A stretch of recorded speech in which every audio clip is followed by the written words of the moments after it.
Hello guys, in this video I'm going to show you how to save videos to watch them later on Facebook.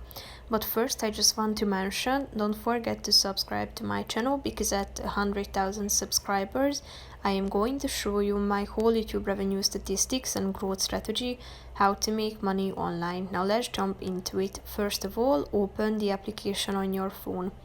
After that, click on this video or play button down below, which is the third option at the bottom of the screen.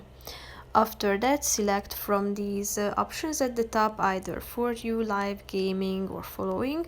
Here you have the videos, and if you would like to save a particular video for later, all you have to do is clicking on this More button indicated with 3 dots next to the Follow button. And after that, click on the Save to Watch Later icon, add to save videos in your watch list. As you can see, you have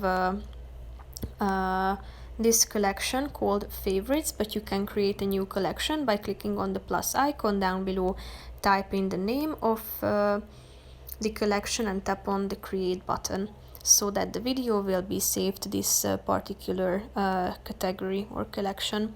So that's pretty much it for this video, guys. See you in the next one. Bye bye.